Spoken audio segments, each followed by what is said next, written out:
유기견 천상이라는 유기견이 있었어요. 이 천상이에게는요 끔찍한 과거가 있습니다. 그러니까 진돗개라는 좋은 품종의 영리한 머리를 가지고 있었지만 주인을 잘못 만나서 끔찍한 학대를 당했어요. 턱과 이빨이 부러져서 혀를 입안에 넣을 수도 없었습니다. 그리고 온몸이 만신창이가 되어서 성한 곳이 한 군데도 없는 모습으로 거리에 버려졌어요. 당시 구조된 이 천상이를 수술하며 치료해준 수의사 선생님은 이 몸도 문제지만 마음의 상처가 더욱 걱정이라고 말했어요. 그 천상이는 구조된 뒤에 치료를 받은 후에도 사람만 보면 몸을 심하게 떨면서 두려워했습니다. 그러나 이런 상처받은 천상이의 마음을 치료해 준 것 역시 사람이었어요. 사설 유기견 보호소를 운영하고 있는 정모 씨는 천상이의 가슴 아픈 사연을 듣고 자신이 직접 데려다가 보살펴 줍니다. 천상이는 사람을 믿지 못했기 때문에 사람으로부터 배신을 당하고 학대를 당해서 그 마음에 상처가 있기 때문에 그 먹이를 줘도 뱉어내고 또 그 정씨로부터 도망가기 위해서 안간 힘을 썼습니다. 그럴 때마다 이 정씨는 천상이를 쓰다듬어 주고 또 보듬어 주었어요. 물론 지금은 정씨의 꾸준한 사랑 덕분에 천상이는 정씨를 믿고 따르고 마음의 상처도 많이 회복되었다고 합니다. 다행히 이 천상이는 좋은 사람을 만나서 상처를 치유받을 수 있었지만 지금도 심하게 학대받은 동물들이 아무렇게나 버려지는 일들이 빈번히 일어나고 있다고 합니다. 우리가 흔히 이 트라우마라고 말하죠. 이 트라우마라고 말하는 이 마음의 상처는 사건의 감정이 뇌에 남긴 어떤 흔적을 의미하는 거예요. 어떤 사건의 감정이 뇌에 남아가지고 안 없어진다는 거예요. 안 없어져. 이 상처를 잘 치유하지 않으면 마치 피부에 난 상처가 덧나고 악화되듯이 마음의 아픔도 더 깊어질 수 있습니다. 성경에는요 트라우마를 극복한 모범 사례가 나옵니다. 바로 요셉입니다. 형들에 의해서 노예로 팔려갔죠. 다른 옆집 사람도 아니고 형제, 피를 같이 나눈 형들로부터 형들에 의해서 노예로 팔려가서 온갖 고난과 시련을 극복하고 애굽에서 성공한 요셉이 드디어 본인의 정체를 밝히고 형들과 눈물로 재회합니다. 형들은 처음 요셉 앞에 섰을 때 그를 알아보지 못했어요. 물론 오랜 세월이 지나기도 했지만 잊고 싶은 과거이자 생각할 때마다 자기 자신들에게 어떻게 후회가 밀려오는 과오였기에 무의식적으로 요셉의 존재를 인정하지 않았을 수도 있습니다. 그러니까 무의식적으로 실제 상황을 왜곡하면서 마음의 평정을 찾으려 하는 것이죠. 왜곡된 마음이 있었던 형들은 요셉의 진정성 있는 눈물도 믿지 못했습니다. 아버지가 돌아가시면 동생이 복수할 것이라는 어떤 그 불안과 두려움이 있었습니다. 그 마음이 오랫동안 형들 자신을 괴롭혀 왔음을 알 수 있습니다.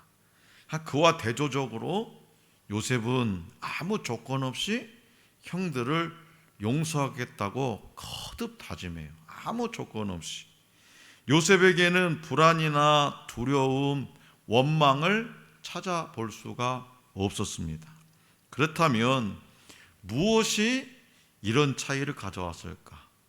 형들은 두려움에 쌓여서 근심 걱정하고 있고 또 요셉 동생은 두려움이나 불안이나 원망을 찾아볼 수 없다는 거예요. 무엇이 이런 차이를 가져왔냐? 그것은 바로 용서입니다. 용서. 그러니까 형들은 자신을 용서할 수 없었지만 자기 자신, 동생을 팔아먹은, 조금 미웁다고 해서, 미운 짓을 했다고 해서 동생을 팔아먹은 그 자책감, 그 죄책감을 용서할 수 없었지만 요셉은, 형들은 이미 용서했습니다. 그래서 형들에게 자신의 정체를 밝히고 아버지의 안부를 묻습니다. 형들이 요셉에게 지은 죄를 생각할 때 요셉이 그들을 용서할 수 있었던 것은 놀라운 일이죠. 그것이 가능한 것은 요셉이 하나님의 은혜를 알았기 때문에 그래요. 그 은혜를 안다면 오늘 우리도 다른 지체를 용서하는 것이 마땅합니다. 하나님의, 내게 베풀어 주신 하나님의 은혜를 아는 사람은 그 어떤 다른 사람도 용서할 수 있다는 거예요. 하나님께서 우리에게 행하신 과분하고 특별한 은혜가 바로 뭐냐? 용서예요. 용서. 용서는 요셉의 마음에 남아있던 감정들을 의미 있는 해석으로 바꿔놓습니다.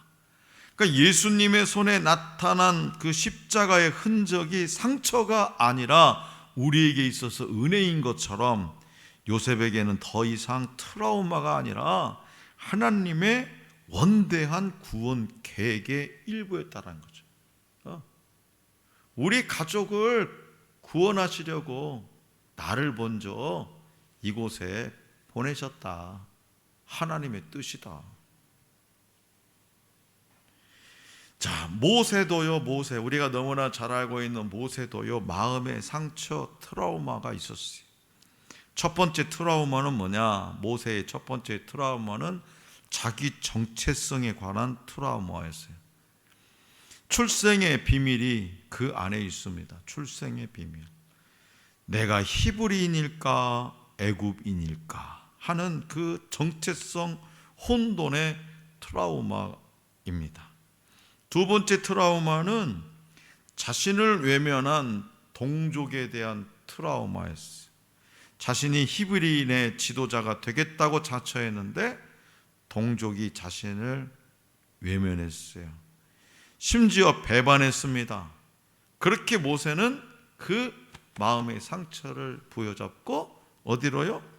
광야로 내몰릴 수밖에 없었죠. 광야로. 마음의 상처를 치유도 못하고 그 상처를 가지고 광야로. 하지만 하나님은 그 광야의 시간을 헛되게 하지 않으셨어요. 모세를 훈련시키는 자리로 삼으셨어요. 고독의 훈련이었습니다. 그래서 성경은 광야 체험을 이렇게 말씀해요. 신명기 8장 2절입니다. 내 하나님 여호와께서 40년 동안에 내게 광야길을 얻게 하신 것을 기억하라. 이는 너를 낮추시며 너를 시험하사 내 마음이 어떠한지 그 명령을 지키는지 지키지 않는지 알려 하심이라. 하나님은 이스라엘 백성에게도 광야 체험을 하게 하셨습니다. 이를 통해서 자신을 낮추게 하셨고 겸손을 배우게 하셨고 용서를 배우게 하셨습니다. 물론 하나님의 뜻에 순종하도록 단련하셨습니다. 그러니까 트라우마를 극복하는데 다 마음의 상처들 있죠. 마음의 상처가 없는 사람이 어디 있겠어요? 다 있죠, 누구라도. 그 마음의 상처, 트라우마를 극복하는데 도움이 되는 가장 큰 힘은 뭐냐? 바로 용서와 복음입니다. 용서와 복음. 우리를 용서하시는 하나님의 은혜를 경험하고 하나님이 나를 어떻게 용서하셨냐? 정말 벌레만도 못한 죄악투성이인 사탄의 앞잡이, 마귀의 앞잡이였던 내가 하나님이 어떻게 용서해 줬냐? 당신의 독생자 아들을 십자가에 못 박아 죽이시면서까지 나를 용서했잖아요. 나를. 그 그 하나님의 은혜를 경험하고 다른 일을 용서함으로써 사건에 남은 부정적인 감정을 특별한 은혜로 승화시킬 수가 있는 겁니다. 절대로 내가 그 사람 절대로 용서가 안 돼. 그런 사람 있죠. 절대로 내가 용서 안 돼. 그런데 그 용서가 안 되는 거, 그 마음의 상처, 용서가 안 되면 자기가 마음의 상처를 갖고 있는 거예요. 트라우마를 갖고 있는 거예요. 그 트라우마, 마음의 상처를 갖고 살면 하루하루가 힘들어요. 날마다 기쁨이 넘치는 삶을 살다가도 문득 그 사람이 생각나면 우라통이 터지는 거지. 그 상처가 치유가 되겠어요? 그 상처가 깊어지면 깊어질수록 다른 사람, 그 누구에게 또 상처를 줄 수가 있는 거예요. 그래서 우리는 하나님의 은혜를 생각하고 다른 일을 용서함으로써 내가 가지고 온 어떤 사건에 남은 부정적인 감정을 특별한 은혜로, 나 같은 것도 하나님께서 용서해 주셨는데 내가 뭐라고? 나 같은 것을 위해서 하나님이 독생자 그 아들을 십자가에 못 박으며 죽기까지 하시면서 나를 사랑하셨는데 내까지 끝이 뭐라고 하면 용서가 되는 거예요. 상처가 또 영광의 상처가 되도록 하는 것은 복음의 능력이 아니고는 어렵습니다. 용서도 물론 마찬가지죠. 하지만 용서와 복음이 우리 속사람을 변화시키면 그 상처는요 가장 좋은 치료제가 됩니다. 성경에 나오는 하나님의 사람들은 모두 다 용서의 사람들이었어요. 스데반은 어떻게 마지막에 순교했죠? 자기의 동족, 자기 민족들로부터 돌을 맞아 죽었어요. 하나씩 돌 날라오는 그거 맞는 거 생각해 보세요. 나한테 돌 던지는 사람들, 그게 내 옆집 이사일 수도 있고 내가 친한 친구일 수도 있고 내가 믿었던 사람일 수도 있고 나한테 돌을 던지, 그 돌을 맞았어요. 그리고 뭐라겠어요? 그 자기를 돌로 쳐 죽이는 사람들을 향해서 무릎을 꿇고 기도하잖아요. 하나님, 저들을 용서하여 주십시오. 하나님, 저들을 용서하여 주십시오. 이게 쉽습니까? 그만큼 스데반은 하나님이 자기 자신에게 베풀어 주신 그 은혜를, 놀라운 은혜를 깨닫고 있었다는 거죠. 그러면서 죽어갔어요. 다윗은요 자기를 집요하게 죽이려 했던 사울 왕에게서 다윗은 어떤 사람입니까? 생명의 은인이고, 그죠? 더할 수 없는 친구고, 정말 믿을 수 있는 신복이고, 그런 사울 왕에게, 자기 자신을 믿던 사울 왕에게 다윗은 목숨을 바쳐서 충성했어요. 심지어는 병 걸린 것까지, 정신병 걸린 것까지도 치료해 줬잖아요. 그런데도 사울은 다윗을 그 시기심 때문에 집요하게 죽이려 했죠. 그럼에도 불구하고 사울 왕을 다윗은 용서했고, 아버지의 자리를 찬탈하고자 반란을 일으켰던 아들 압살롬, 아들이 내 자리를 넘보니까 그 반란을 일으켰던 아들 압살롬을 용서하잖아요. 압살롬이 죽으니까 어떻게 했어요? 내 아들 압살롬아, 내 아들 압살롬아, 그렇게 울부짖으면서 애통해 하잖아요. 내 왕의 자리를 빼앗으려고 반란을 일으킨 그 아들, 그게 쉽게 용서가 되겠습니까? 그냥 용서하잖아요. 또 반란을 피해 도망가는 다윗에게 돌을 던지면서 저주하던 시므이, 그 시므이까지도 용서해 주잖아요. 아들은 내 피 붙이니까 용서할 수 있고, 사울왕은 정말 내가 모셨던 임금이니까 용서할 수 있지만 시므이는 한낱 정말 비교도 안 되는 그런 사람인데도 불구하고 용서하잖아요. 예수님은 어떻고요? 예수님은 인류의 죄를 대신하여 십자가에 못 박혀 고난을 당하시면서도 주님을 멸시하고 저주하며 비웃는 무리들을 향해서 십자가에서 이렇게 용서의 기도를 하셨습니다. 아버지여, 저들의 죄를 사하여 주옵소서. 저들은 자기들이 하는 것을 알지 못하나이다. 저 사람들이 지금 하는 행동이 무슨 뜻인지도 모르고 한다. 무지한 사람이다. 그러니까 용서해달라는 거예요.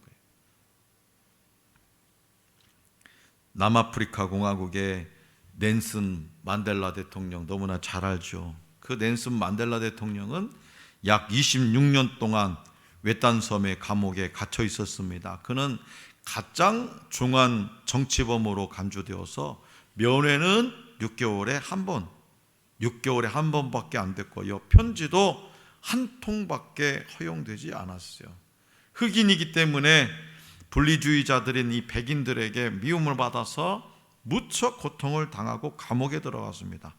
독방에 갇힌 지 4년째 되던 해에 그 어머니가 돌아가셨고 이듬해에 그 큰아들마저 자동차 사고로 죽었지만 장례식에도 갈 수가 없었어요. 그의 아내와 딸들은 영문도 모른 채 강제로 집에서 쫓겨났고요. 둘째 딸은 우울증에 시달렸습니다. 감옥에 갇힌 지 14년째가 되던 해에 그의 큰딸이 아이를 낳았다고 손자를 낳았다고 면회를 왔어요. 그리고 미리 보낸 편지에 부탁한 대로 아기의 이름을 지어달라고 아버지에게 부탁했어요. 그 아버지는 그 딸에게 쪽지를 내주었죠. 딸은 그 쪽지를 조심스럽게 펴보고 그만 복받쳐 오르는 감정을 참지 못하고 통곡했다고 합니다. 그 쪽지에는요, 그 딸의 이름을 뭐라고 적냐? 아즈위라고 하라. 아즈위라고 하라. 무슨 말이냐? 희망이라고 하라고 쓰여 있어요. 희망. 아기의 이름을 희망이라고 지어라. 절망 상태에 있는 아버지가 지금 감옥에 갇혀서 어머니가 돌아가셔도 장례식에 참석할 수 없고 또 자식이 죽어도 장례식에 참석할 수 없고 14년째 갇혀있고 6개월에 한 번 면회되고 편지 한 통 할 수 없고 그런 상황 속에서 그런 절망 상태에 있는 아버지가 손녀의 이름을 희망이라고 써준 거예요. 그러니까 그는 끝까지 포기하지 않았고 드디어 감옥에서 나와서 남아프리카 공화국의 대통령이 되었습니다. 그리고 대통령 즉위 후에 첫 번째 한 일이 뭐냐? 당시에 대주교를 위원장으로 하여서 진실과 화해위원회를 설치하는 거예요. 진실과 화해위원회. 우리나라도 있잖아요. 몇 년 전부터 생겼잖아요. 이게 여기서 출발한 것 같아요. 진실과 화해위원회를 설치하고 용서와 화해를 강조하고 용서하고 화해하는 사회를 만든 겁니다. 미움과 복수심은 자기의 심신을 파괴하고 이웃과의 관계를 훼손시킵니다. 하나님은 예수님의 십자가로 이 땅의 미움과 원수를 철폐하시고 화해와 사랑을 가져오셨습니다. 잠언 10장 12절에서는 이렇게 말씀하셨죠. 미움은 다툼을 일으켜도 사랑은 모든 허물을 덮느니라. 사랑하는 성도 여러분, 요셉은요, 지금 본문 말씀에 등장하는 요셉은 벅차오르는 감정을 억제하지 못하고 자기 형제들을 보니까, 그리고 아버지가 살아계신다는 그 소식을 듣고 벅차오르는 감정을 억제하지 못하고 시종들을 물러가게 하고 형제들 앞에서 통곡하며 자신의 정체를 밝힙니다. 왜 밝혔을까요? 이미 형님들을 용서했기 때문에 그래요. 우리가 어떻게 마음에 상처가 있어 용서가 안 되지만 그 어떤 사람을 보고 용서하고 싶은 마음이 막 들면은 눈물이 나잖아요. 눈물이. 대체적으로.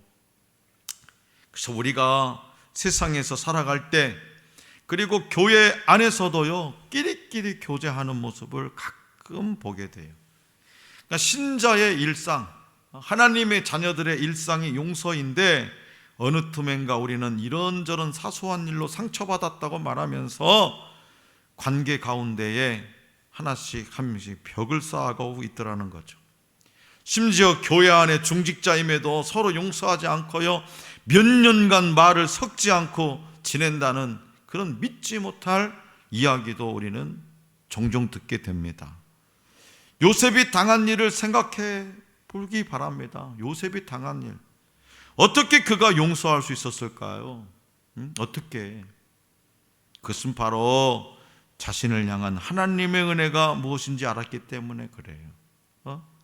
상인들에게 팔려갈 때도 하나님의 은혜, 보디발의 집에서 종살이를 했을 때도 하나님의, 억울한 누명을 쓰고 감옥에 갇혔을 때도 하나님의 은혜, 그 하나님의 은혜를 깨달았기 때문에 누구를 만나도 용서할 수 있었다는 거죠. 1만 달란트 탕감받은 자가 100데나리온 빚진 자를 용서하지 않을 수는 없지 않습니까? 내가 1만 달란트 예를 들어서 1억 탕감받았는데 100만 원 빚진 자 용서하지 않을 수, 용서가 되지요. 내가 하나님 아버지로부터 용서받은 것처럼 나도 이웃을 용서해야 됩니다. 그래서 우리 주님은 에베소서 4장 32절에서 이렇게 말씀해요. 서로 친절하게 하며 불쌍히 여기며 서로 용서하기를 하나님이 그리스도 안에서 너희를 용서하심과 같이 하라. 그리고 골로새서 3장 13절과 14절에서도 이렇게 말씀하세요. 누가 누구에게 불만이 있거든 서로 용납하여 피차 용서하되 주께서 너희를 용서하신 것 같이 너희도 그리하고 이 모든 것 위에 사랑을 더하라. 용서와 사랑, 복음의 능력이 우리 안에 있는 마음의 상처, 트라우마를 극복할 수 있습니다. 날마다 기쁨이 넘치는 삶을 살아갈 수 있는 또 하나의 비결은 뭐냐? 바로 용서예요. 지금 우리를 억압하는 트라우마는 무엇입니까? 바로 그것을 해체해야 돼요. 분해해야 됩니다. 예수님의 이름으로 우리의 트라우마를 깨트려야 돼요. 성령님의 이름으로 악령과도 같은 내 교만과 열등감을 해체시켜야 됩니다. 우리가 두려워해야 할 것은 트라우마가 아니에요. 그동안 우리가 두려워했던 것들보다 더 두려워해야 할 분은 누구냐? 바로 하나님 한 분뿐이에요. 그 하나님이 우리에게 사랑의 하나님이 되셨습니다. 그렇기 때문에 우리는 더 이상 교만해질 수 없고 더 이상 열등감과 자기 연민에 우리 인생을 내버려 둘 수가 없어요. 우리는 하나님 앞에서 누구보다도 소중한 존재입니다. 상처 없이 살아가는 사람이 어디 있을까요? 상처 없이 살아가는 사람이 어디 있어요? 이 빠진 그릇이야 버리면 그만이지만 우리야말로 그릇으로 치면 여기저기 이빨 빠지고 손잡이도 여러 번 떨어져서 붙이고 다시 붙인 그런 그릇이 아닐까 싶습니다. 달그락달그락 요란스러운 소리를 내면서 깨지고 구르고 그래도 열심히 목숨 걸고 살아갑니다. 그러니 지금 우리가 가진 이 상처들은요 모두 자랑이요 영광의 상처들이에요. 열심히 잘 살아왔다는 증거입니다. 그러므로 먼저 마음의 상처를 돌보고 다른 이들을 치유하는 우리 모두가 될 수 있기를 원합니다. 상처를 주는 사람이 아니라 상처를 치유하는 사람이 되어서 하나님의 살아계심과 역사하심을 증거하며 살아가는 우리 모두가 될 수 있기를 간절히 기원합니다.